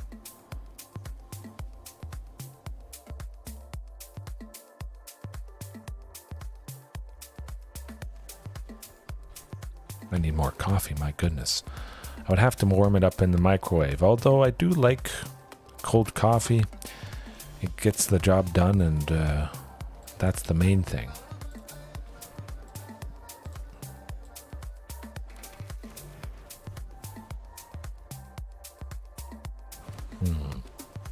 Azorius Control. Oh, I asked for it, and it delivered. And hopefully both these things survive. Maybe they counter Marauding, but still, we're playing it for 1, so we do have 1 left over with that forest there. They aren't able to stop this. We can get around Censor or Jawari Disruption quite nicely. Oh boy. If both those things survive, we get Carnage Tyrant next turn for 4. Ooh. That's pretty sweet. Oh, maybe they have a counter spell, but maybe it doesn't matter. Beautiful.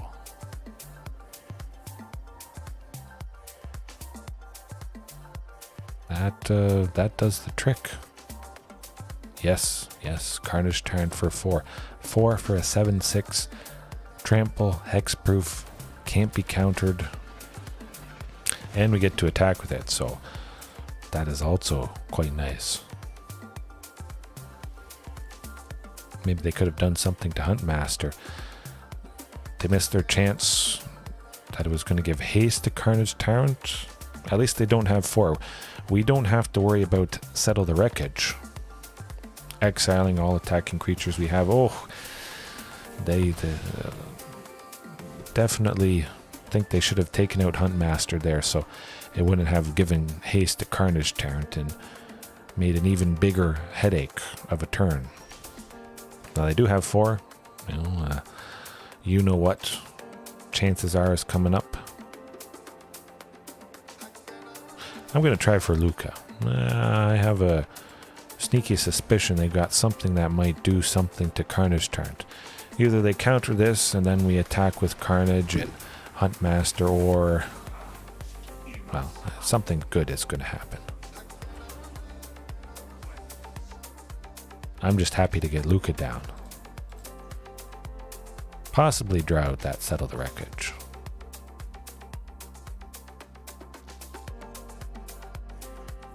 Hexproof, that's where it's at. But definitely, I do like Tyrranax Rex, the haste in a pinch, again, especially if Huntmaster or Regisaur Alpha aren't out, and oftentimes they aren't. Yeah, it is, continues to be beneficial. So, you know, sometimes they can take out T-Rex, they have enough extra mana to pay the ward for. That's alright, he does cost a little bit more than Carnage Tyrant, but Carnage Tyrant with the hexproof, you're never targeting that thing. Good luck. Just, they still feel like the perfect pairing. Maybe 3 Carnage Tyrant and 3 Tyrranax Rex go an even split. Still, 6 scary dinos. Could be the right way to go, of course, freeing up some possibly much needed space. Up the lands to 20, bring in some more stuff that costs 2 to help play the big scary things. Yeah, but that was scary for the Azorius player.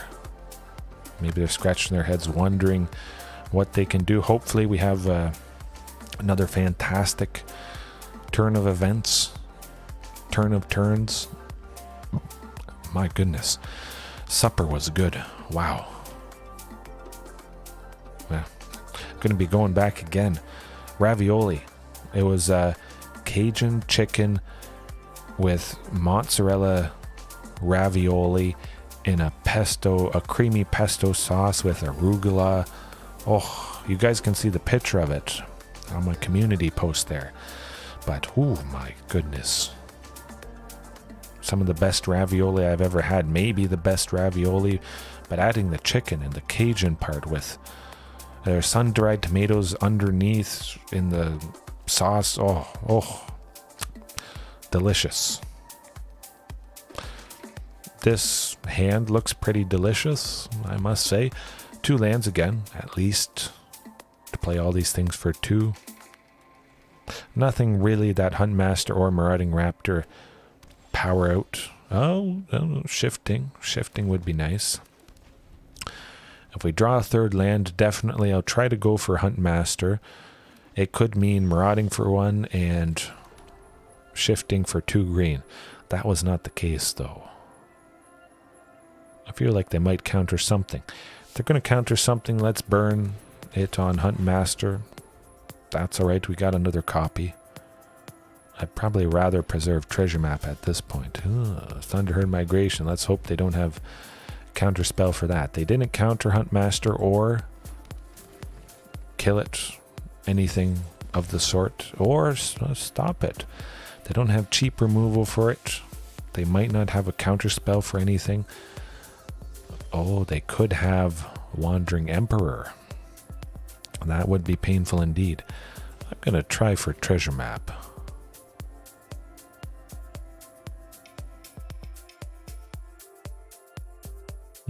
What happens now? Activate that. They probably didn't expect this, but let's get the scries going. Maybe draw another land next turn. There we go. Stomping Ground, beautiful. They were waiting for Marauding, but we did not do that. And I do expect Wandering Emperor. There we go. I was tempted to do a little bit of a chipping damage with that guy, but they had some funny business up their sleeve. Good stuff. Domri, or not Domri, Teferi Hero of Domrinaria. That's not a fun time. Hasty shifting next turn.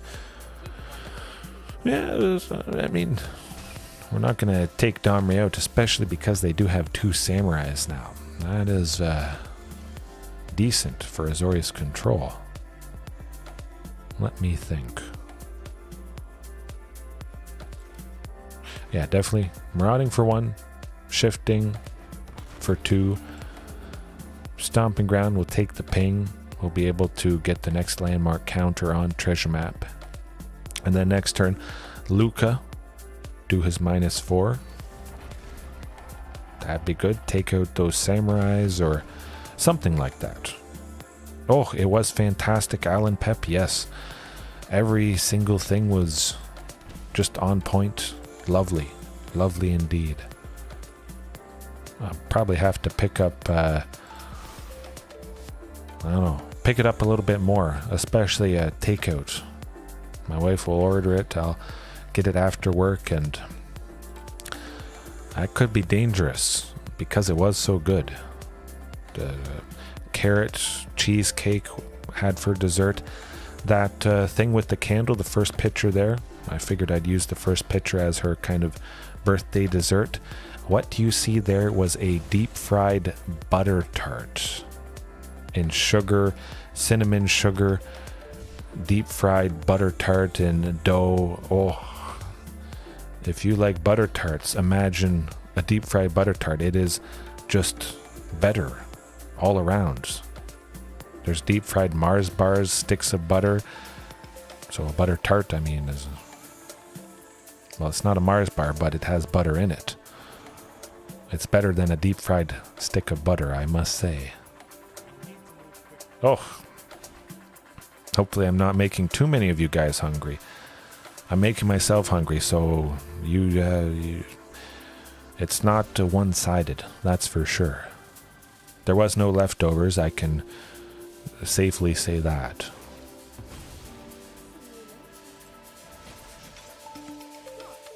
I think there's a good chance we get something nice next turn. We get the treasure map to that third landmark flipping. I like it. I like it. Even though they do have 4, we've got to worry about settle the wreckage. They probably don't have a sweeper. We see all those samurai that they've made. That makes me suspect there isn't a sweeper that they're hiding. But definitely flip this thing. Yeah, marauding. Could I use another one? Not so much. Alright. What would be the best thing? Test the waters, see what they have. Let's go with a Regisaur Alpha. See if that draws anything out. I would like to save the treasures if at all possible, but I still feel like they got something up their sleeve. I could go double Regisaur Alpha this turn. That would be absolutely disgusting amounts of damage. Wow. Or it would just be a Thunderherd Migration. We'd have to reveal the other Regisaur, unfortunately, and that might not be so good. Now I'm going to try for the next one and hope for the best. Here goes nothing. Oh, okay. Okay, I like this.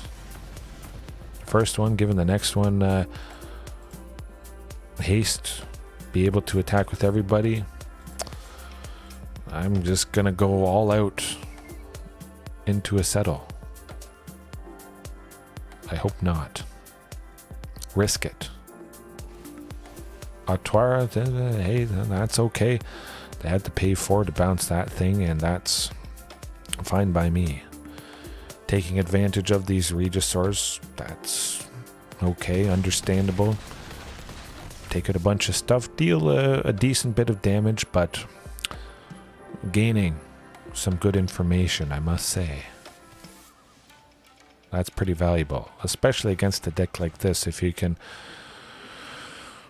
quite safely determine what they have without them revealing what they have in hand. There could be some nice things do that. Sorcerer's Spyglass or Pithing, well, Pithing Needle doesn't reveal their hand.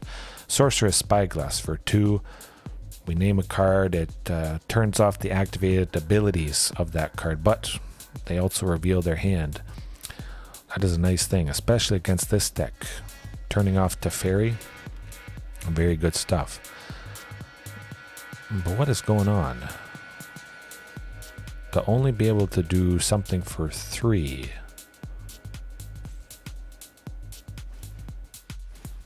Okay. Just a little guy for 1. We still might be able to get it done. Okay. This might do it.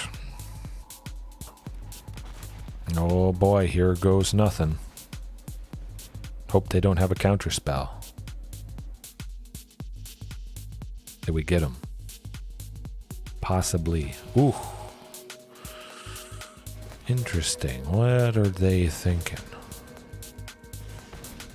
Maybe they can do something to two things, make another shark so that they have two blockers, plus they took out one blocker. I don't know.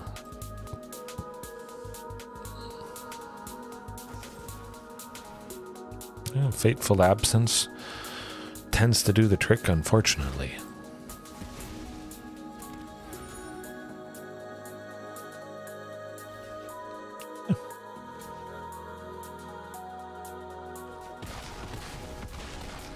Down to one. Oh my goodness. It's still decent. I mean, we got 5. We could go Lukka next turn if they sweep us. Hopefully that's not the case, but we could top deck a Shifting Ceratops, attack with it right away. We do have a 3rd source of green, so we can give it haste, which is always a nice thing.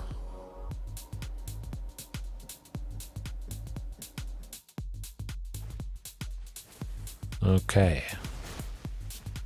Possibly no sweeper, lots of single target interaction.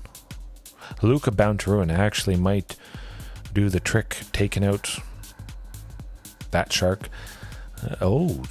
Yeah, I like that. Yes, indeed. Ether Gust, maybe.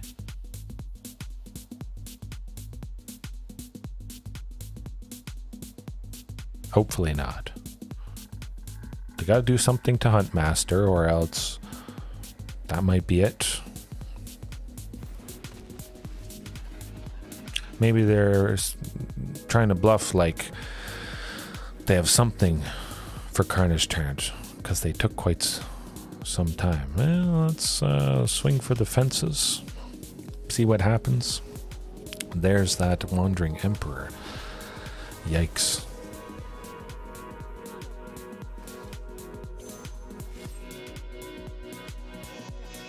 Everything has to block, fortunately. My goodness, they're saving themselves by the skin of their teeth. Oh boy, they have to have a sweeper this turn though, or else it could be all over. I mean, Teferi could ultimate, getting the emblem. Whenever they draw a card, they exile target permanent. I think it's target permanent we control. That is gonna stack up quickly. I think they're considering that. Okay. That could be nice. Or they just wanted to draw an extra card this turn, maybe finding something that can deal with Carnage Tyrant here. Oh, they're getting desperate. This is good for us. Oh, done for. They will untap 2 things. Maybe just have 2 or 3 in total. Samurai. I don't think that's gonna do it. It depends what spell they play. If it makes a creature, something like that. I'll try for Domri. See if that draws out a counter spell. Saw it coming. Okay. Still dead. Boom. Beautiful. Swing with everything. Oh. I just said maybe, hopefully we face Azorius Control as something a little bit different than those painful mono black devotions. There you go. I got to face my favorite deck to face with this current big scary Dino iteration. That was good stuff. At least time for another match though. Not going quite yet. Maybe it will be back to back Azorius Control. Yeah. You can see why I love it so much. Hard to target, of course. Not being in black, we don't have to worry about sacrifice things that they take out Carnage Tyrant quite easily. A little bit too often for my liking.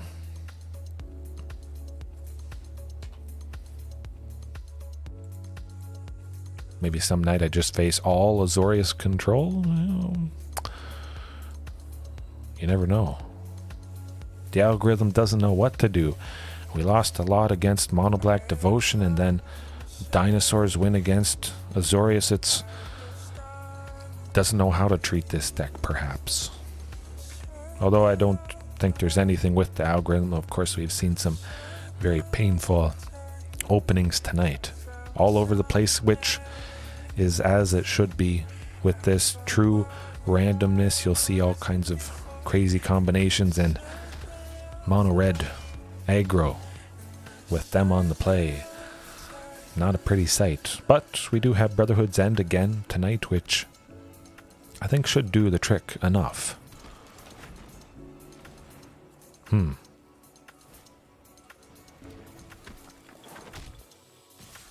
Yeah, at least those Monastery Swift Spheres aren't big. They could get pretty big coming up, but we'll try ramping. Do what we can. Lukka bound to ruin, taking out multiple of their things might be nice. If we can get to that point, of course. Burning Tree Emissary, Atarka's Command, possibly. Phoenix Chick. Atarka's Command. Oh. Phew. I'm actually pretty happy about that fact. I'll try for Huntmaster, but with that aggression, it's probably going to do it. Especially if they take out Huntmaster. Torbrand. Yeah. Tends to do it, especially being at 12. Torbrand there. If a red source you control would deal damage to an opponent, it deals that much damage +2. They have a lot of little creatures, so basically it gives every creature +2/+0. The more little things they have, the more value that Torbrand provides, and yeah, just the deck doing exactly what it's supposed to do. But, you know, Sword of Forge and Frontier, I like that. Big time against this. Ghalta would be nice. Lukka, because it can take out multiple things. So we'll keep that guy in. Definitely bring in Brotherhood's End. Cut Huntmaster, because that thing's probably going down, especially to Brotherhood's, but also their cheap removal. He doesn't last too long. I really would like something that ramps still. You can see how things are kind of not enough, I feel, especially with treasure map waiting turns, even though I do think it's lovely. Something else for 2 that keeps the 2 cost, or something for 3, the ramping plan alive, especially when I take out this guy. Maybe treasure map is better in the sideboard. Hard to say. But at least we got the sweeper. Something very painful against this deck. I might mulligan a little bit aggressively for it. Oh, never mind. I do not. Wow. Oh, look at that. 4 lands. At least 2 sources of red. We've got a sword, which is going to bring the pain against this. Oh, yeah. I almost forgot. Temple of Abandon. Lovely. Yeah, well, might as well keep a land, but yeah, Temple of Abandon if we're not playing anything turn 1, and with this list, there isn't really much of anything turn 1. Usually, I don't play a lot of turn 1 stuff. So that is fantastic. Getting to Scry. Beautiful. Hopefully they play multiple things this turn with Burning Tree Emissary. Okay, we'll hold off on Brotherhood's End. Definitely. Hope that Sword of Forge and Frontier sticks around.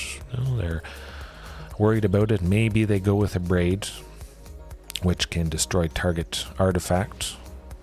Okay, just the Giant. We definitely want Brotherhood's End. Oh, and Tyrranax Rex. Yes, please. But save ourselves taking probably 6, but possibly even more damage than that next turn. Monastery Swift Spear could maybe get to 3 power, and the Bone Crusher, 4 damage. But at a minimum, we saved ourselves, taking 6. And that is a fantastic thing. It was 2 for 1 removal. That's what you want.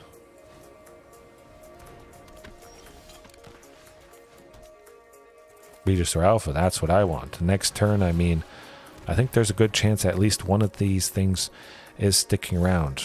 I'll make use of this token because I feel maybe it's going to go down to some removal. Could have been nice to block Kari Zev, but we're not so low that I'm super kind of worried. Ouch. That's not too fun.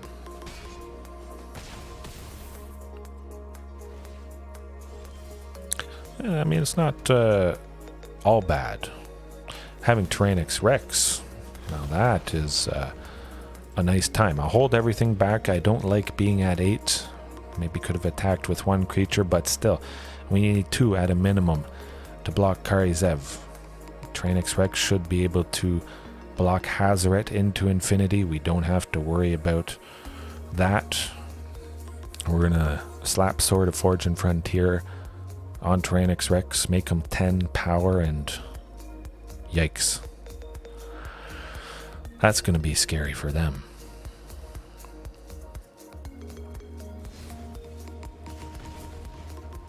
Interesting. I better hope we don't draw Brotherhood's End. Now the question becomes... Carnage Tyrant, I definitely feeling Carnage Tyrant. But Sword of Fortune Frontier. Is that what I want to do?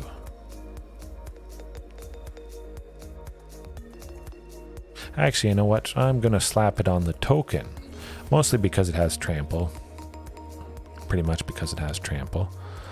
And I'll just sit back, twiddle my thumbs, play Carnage Tyrant next turn.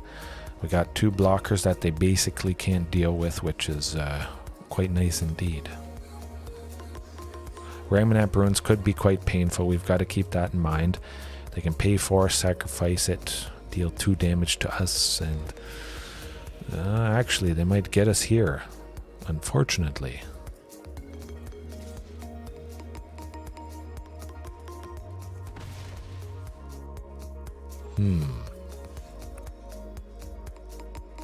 Let me think. I was really hoping for Brotherhood's End, taking out Kari Zev, Bone Crusher, Phoenix Chick. But I'm pretty sure they kill us next turn. Hazoret, they can pay 3, discard a card, 2 damage, take us to 3. Could Tyrranax Rex do the trick? The token they can't block. That, Rex is 12, 16 with Regisaur.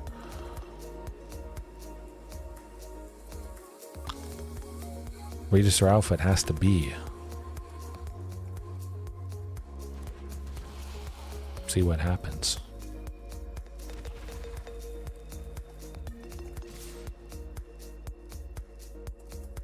But I think we're definitely still dead, especially because of Ramanap Runes there, unfortunately.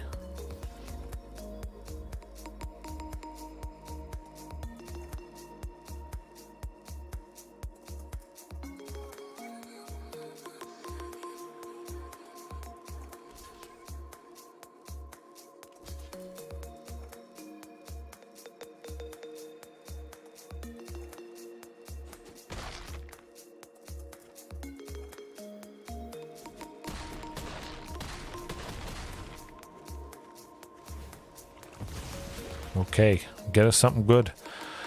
Oh boy. Well, that's not a creature. Will that do the trick?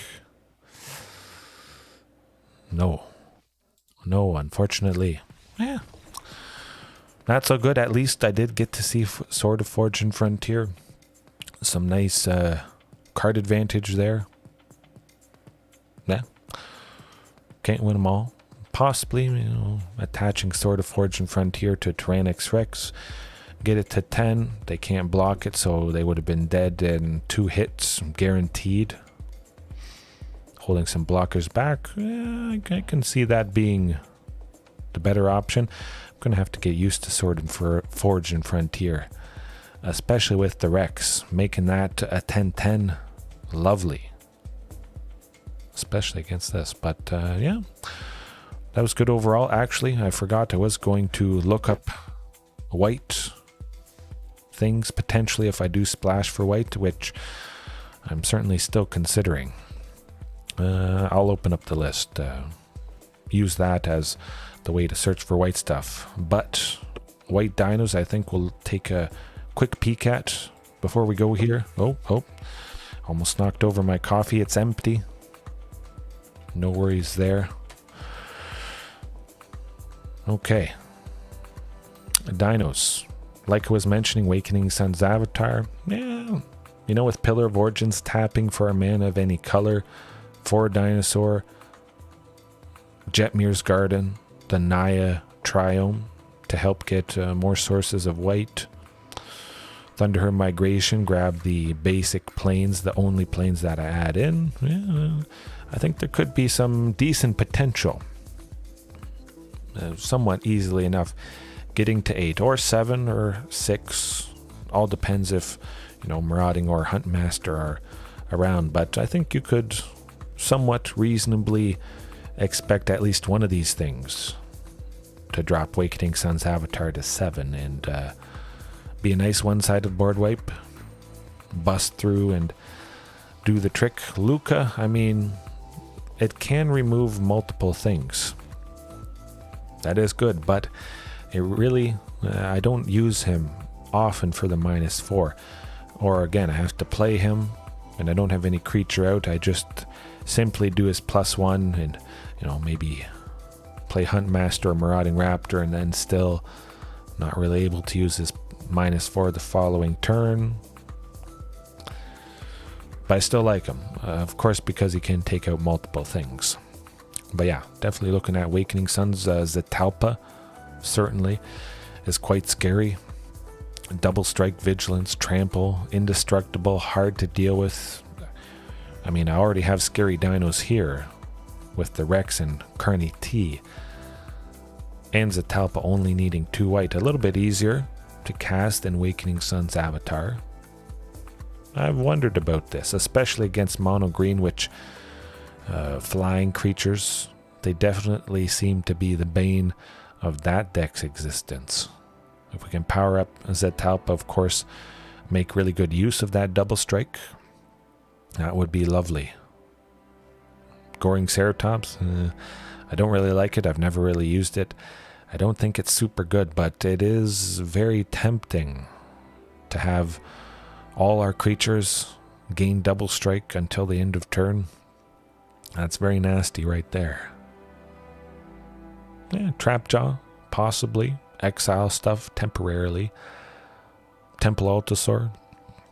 I've always wondered about this, especially against mono red there. Stopping all but 1 damage to our dinos.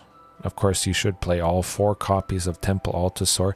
It does not protect itself. You really want to see that second copy so they protect each other, but of course, easy enough to play. Maybe Temple Altosaur would be beneficial enough. Stall things out, slow the opponent down. They can't do a whole lot with their damage-based removal or just decently sized creatures. Yeah, maybe. It's been hit or miss when I've used Temple Altosaur in the past. Hard to say, but again, only needing 1 white, that is a very easy splash indeed.